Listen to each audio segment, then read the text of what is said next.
नमस्कार दोस्तों, कैसे हैं आप। आज हम इस वीडियो में उस जगह के बारे में बात करेंगे जहां 14 साल के वनवास के समय भगवान राम, माता सीता और भाई लक्ष्मण के साथ कुटिया बना कर रहे थे। ये जगह कोई और नहीं है, पंचवटी है, जो महाराष्ट्र के नासिक के पास गोदावरी नदी के तट पर स्थित है। इस जगह पर 5 वटवृक्ष के होने के कारण यहाँ का नाम पंचवटी पड़ा था। यह स्थान हिंदुओं का धार्मिक स्थल है। यहाँ पर भगवान राम, माता सीता और लक्ष्मण जी के कई मंदिर हैं।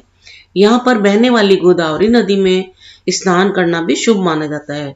इस जगह पर 12 साल में एक बार कुंभ मेला भी लगता है। पंचवटी दंडकारण्य का ही एक हिस्सा हुआ करता था।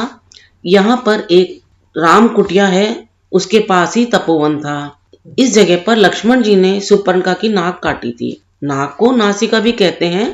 इसी कारण से पंचवटी और उसके आसपास के भाग को नासिक के नाम से जाना जाने लगा।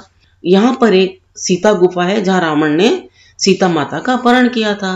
इस गुफा में भगवान राम, सीता और लक्ष्मण की मूर्तियां बनी हुई हैं। यहीं पर एक जगह है जहाँ पर एक कुंड बना हुआ है, जिसके बारे में कहा जाता है कि वनवास के समय भगवान राम जी इसी कुंड में स्नान किया करते थे। इसीलिए इस कुंड का नाम राम कुंड है।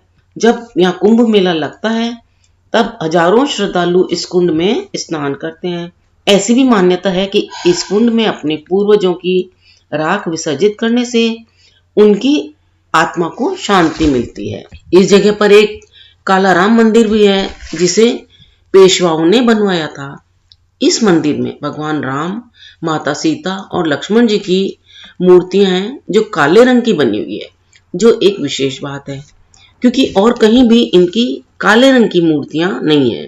इसके लिए कहा जाता है कि जब पंचवटी के साधुओं ने राक्षसों के अत्याचारों से मुक्ति दिलाने के लिए भगवान राम जी से प्रार्थना करी थी, तब भगवान राम ने अपना काले रंग का रूप धारण करके राक्षसों का वध किया था। इसीलिए यहाँ काला राम मंदिर में उनकी काली मूर्तियां हैं और इसे काला राम मंदिर कहा जाता है। पंचवटी में ही रामायण काल में कई बड़ी घटनाएं भी हुई थी, और जैसे सुपर्णखा की नाक काटना, खरदूषण का वध करना, सीता जी का हरण करना, जटायु को मुक्ति देना आदि। जब भगवान राम, माता सीता और भाई लक्ष्मण जी के साथ पंचवटी में रह रहे थे, उस समय रावण की बहन सुपर्णखा ने श्री राम जी को देखा तो वह उन पर मोहित हो गई और वह राम जी से विवाह करना चाहती थी। भगवान राम ने उनके इस प्रस्ताव को अस्वीकार कर दिया।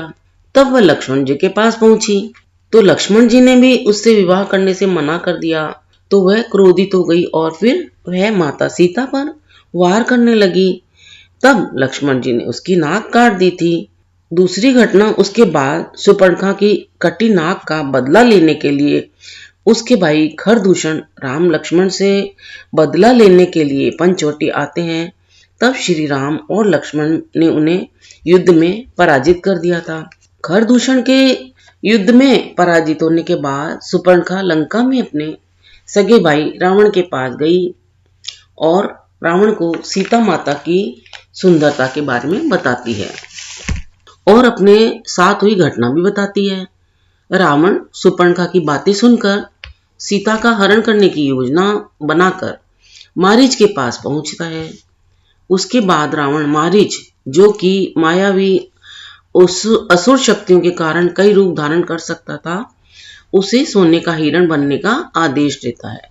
मारीच की माता राक्षसी ताड़का का राम जी द्वारा वध करने के कारण मारीच राम जी से बदले की भावना से रावण की बात मानकर वह सोने का हिरण बन जाता है।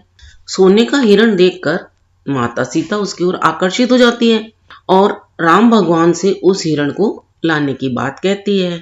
तो श्री राम जी सीता माता की इच्छा पूरी करने के लिए उस स्वर्ण मृग के पीछे जाते हैं, और जब भगवान राम जी उस स्वर्ण मृग को बाण मारते हैं तो मारीच अपने असली रूप में आ जाता है।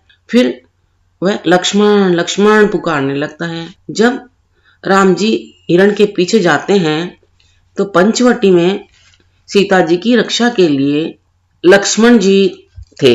लेकिन जब जंगल में लक्ष्मण लक्ष्मण की आवाज आती है तो सीता माता लक्ष्मण को अपने भाई राम जी की मदद के लिए भेज देती है। लक्ष्मण जी ने कुटिया के चारों तरफ उस समय लक्ष्मण रेखा जो विशेष मंत्रों से स्थापित की जाती है वह बना दी और लक्ष्मण जी राम जी की सहायता के लिए वन में चले गए।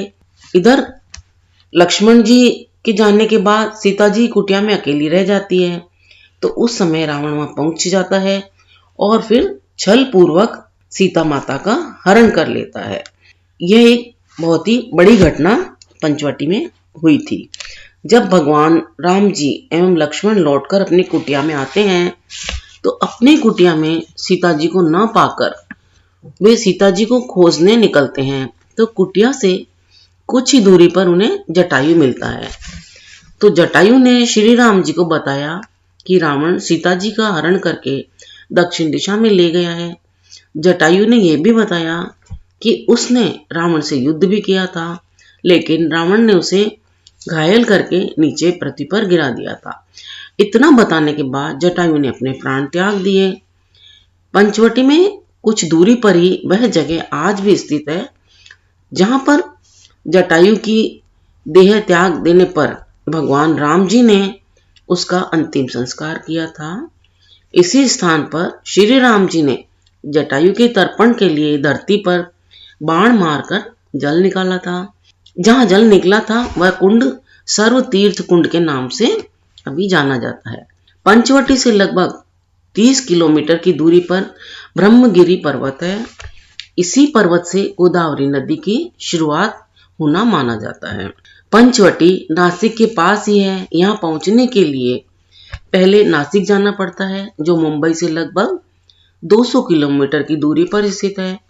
मुंबई पहुंचने के बाद नासिक के लिए रेल, बस या टैक्सी सुविधाएं आसानी से मिल जाती है।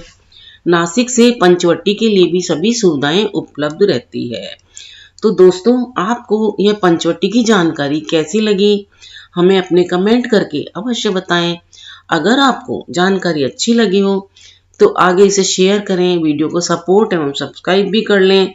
मेरे अगले वीडियो में लक्ष्मण रेखा के बारे में चर्चा की जाएगी। आप वीडियो देखना ना भूलें। अपना अमूल्य समय देकर वीडियो देखने के लिए आपको बहुत बहुत धन्यवाद।